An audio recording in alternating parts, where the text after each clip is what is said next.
வணக்கம் தோழர்களே. குட்டி ஸ்டோரியில ஒரு ரொம்ப மனசை நெருக்கடிச்ச ஒரு ஸ்டோரியை தாங்க பார்க்க போறோம். சங்கி பயலுக என்னைக்குமே சாமானிய மக்களுக்காக நிக்க மாட்டானுங்க. அரசியலுக்காக பதவிக்காக எந்த எட்ஜுக்கும் போற சங்கிகள் சாமானியர்களுடைய வாழ்க்கை, அவருடைய உணவு, கல்வி எதை பத்தியும் கவலைப்பட மாட்டாங்க. அவங்க வாழ்வாதாரம், குடியிருப்பு எதையுமே கவலைப்பட மாட்டாங்க. அதுக்கு ஒரு முக்கியமான சாட்சியாகி போயிட்டாரு சுரேஷ் கோபி என்கிற கேரளத்தின் ஒரே ஒரு பாஜக எம்பி. கேரளாவில் பாஜக ஜெயிக்க வாய்ப்பு இல்லைங்க. சுரேஷ் கோபி எப்படா ஜெயிச்சாருன்னு கேக்குறீங்களா? சுரேஷ் கோபி தேர்தலுக்கு முன்னாடி பண்ண உள்ளடி வேலை, அந்த ஓட்டு திருட்டு சுரேஷ் கோபி தொகுதியில நடந்திருக்கு. திட்டமிட்டே சுரேஷ் கோபியை ஜெயிக்க வைக்கணும்ன்றக்காக ஓட்டு திருட்ட பண்ணி இருக்கு இந்த பாஜக கும்பல். அது பெரிய அளவுல பேசப்பட்டுச்சு போன மாசம் பூரா. இப்ப என்ன பிரச்சனை பேசப்பட்டிருக்குன்னா, ஒரு ஏழை தொழிலாளிங்க, அவர் வீடு கட்டி இருக்காரு. நல்லா இருக்கும்போது உழைச்சு வீடு கட்டினவரு இப்ப வயசாகி போச்சு. அவர் பேரு கொச்சு வேலாயுதம். இப்ப வயசாகி போய் பேசக்கூட முடியாம இருக்கிறாரு. அவர் போய் எங்க சம்பாதிச்சிருந்து வீடு கட்ட போறாரு. கொஞ்ச நாளைக்கு முன்னாடி கட்டியிருந்த வீட்டு மேல தென்னமரம் விழுந்து, ஒரு மழையில 2 வருஷத்துக்கு முன்னாடி பயங்கர வெள்ளம் வந்துச்சுல, அப்போ தென்னமரம் விழுந்து வீட்டின் மேற்கூரையெல்லாம் சேதமடைஞ்சு பழுதாகி விழுந்துருச்சு. அதை ஒண்ணுமே பண்ண முடியாம வீட்டுக்கு பக்கத்திலேயே ஒரு குட்டியா ஒரு குடிசை போட்டு இருக்காரு. நல்லா வாழ்ந்து ஒரு வீட்டுல இருந்த மனுஷங்களுக்கு குடிசை வீட்டுல இருக்கிறது பிரச்சனை இல்லைங்க. நம்ம வீடு கண்ணுக்கு முன்னாடி பாழா போகுதே, கட்டாம கிடக்கே அப்படின்னு ஒரு கவலை இருக்கும். அதனால அந்த ஊருக்கு திருச்சூரினுடைய எம்பியா இருக்கிற சுரேஷ் கோபி வர்றது இவர் கேள்விப்படுறாரு. உடனே போய் அவரை பார்த்து ஒரு மனு கொடுப்போம், ஐயா எங்களுக்கு வீடு சரி பண்ணி கொடுங்கன்னு அப்படின்னு ஒரு மனுவை எழுதி கொண்டு போய் கொடுக்கறாரு. உடனே இந்த திருச்சூர் எம்பி சுரேஷ் கோபி பாஜக சங்கி அந்த மனுவை வாங்கி என்னதான் அந்த மனுஷன் கொடுக்கறாரு அப்படின்னு பிரிச்சு படிச்சுட்டு, ஐயா இது என் வேலை இல்லைங்கய்யா, நான் வேணா பரிந்துரை பண்றேன், நீங்க உள்ளாட்சியில நான் பரிந்துரை பண்றேன், நீங்க அங்க போய் கேளுங்கய்யா அப்படின்னு சொன்னா அது மனிதாபிமானம். இந்த ஆளு எப்பவுமே டிரைவர் அடிப்பான், பேட்டி கேட்டா அடிப்பான், அப்புறம் பத்திரிகை காலங்களுக்கு கேவலமா பேசுவான். இந்த ஆள் தான் ஒரு சுடுமூஞ்சி மட்டும் இல்ல, ஒரு சுத்தமா அறவேக்காடு. என்னமோ இந்த ஆள்லாம் ஹீரோவா வேற கேரளா கொண்டாடி இருக்கு. இந்த சுரேஷ் கோபி என்ன பண்ணிட்டாப்ல, அந்த மனுவை வாங்கிட்டு டப்புனு திரும்ப கையில் கொடுத்தேங்க, இதெல்லாம் ஏன் வேலையே கிடையாதுங்க, அதெல்லாம் உள்ளாட்சி செய்யற வேலை, ஏன்ட்ட கொண்டு வந்து கொடுத்துட்டு இருக்கீங்க போங்க அப்படின்னு பத்தி விட்டான். இந்த வீடியோ வைரல் ஆயிடுச்சு கேரளாவில். கடுமையா மக்கள் எதிர்க்க ஆரம்பிச்சாங்க.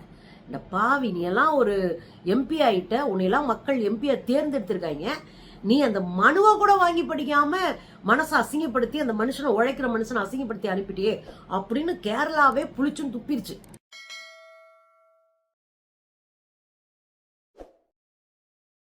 இது பெரிய வைரலான உடனே அங்க கேரளாவில் இருக்கக்கூடிய, அது குறிப்பா திருச்சூர்ல இருக்கக்கூடிய மார்க்சிஸ்ட் கம்யூனிஸ்ட் கட்சியினுடைய மாவட்ட செயலாளர் அப்துல் காதர் அப்படின்னு இருக்காரு.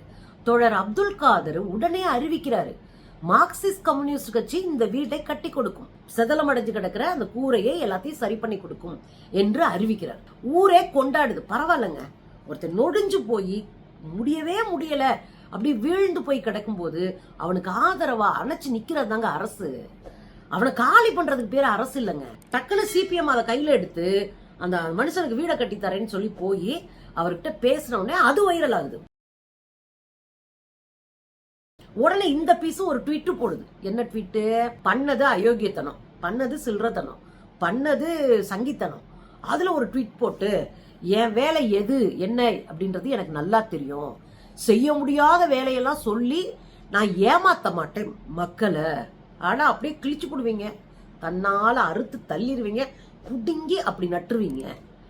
என்னமோங்க சை, இவனுங்களோடலாம் நம்ம அரசியல் பண்ண வேண்டி இருப்பாருங்க. அதுல சொல்லியிருக்காரு, என் வேலை எதுன்னு எனக்கு தெரியும், என்னை மீறி செய்யக்கூடிய வேலைகளை நான் ஒத்துக்க மாட்டேன், என் லிமிட் எனக்கு தெரியும், அதனால பொய்யா சொல்லி மக்களை ஏமாத்த மாட்டேன், நான் யோகியம், நான் பயங்கரமான யோகிய அப்படின்னு போட்டுட்டு, மாற்று கட்சி ஒண்ணு, மார்க்சிஸ்ட் கட்சின்னு போட்டா என்ன, ஏன்னா அசிங்கமா போயிடும், டே சங்கிப்பையிலேன்னு ஊரே காரி பிடிச்சுட்டு போவாங்க. அதனால மாற்று கட்சி ஒன்று வீடு கட்டி தருவேன் என்று சொல்லி இருக்கிறது உண்மையிலே பாராட்டுக்கள். இந்த மனுஷனுக்கு வீடு கிடைச்சதே என்னாலதான்.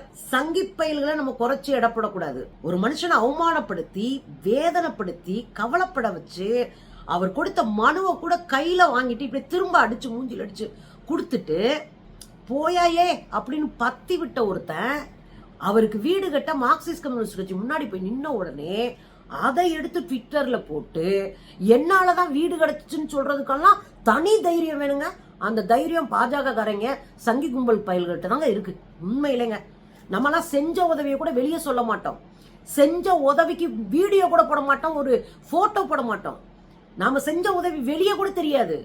நம்ம மக்களுக்காக போராட்டம் நடத்தி ஜெயிலுக்கு போவோம், கேஸ் வாங்குவோம், வெளியே கூட நம்ம அதை போட மாட்டோம். இங்க போய் நின்று கேஸ் வாங்கினேன் அதை போட மாட்டோம். நம்ம செய்யற வேலை வெளியே கூட தெரியாதுங்க. சமூக வலைத்தளங்களை போட்டு பெருமை பித்துறது இல்லைங்க நம்ம.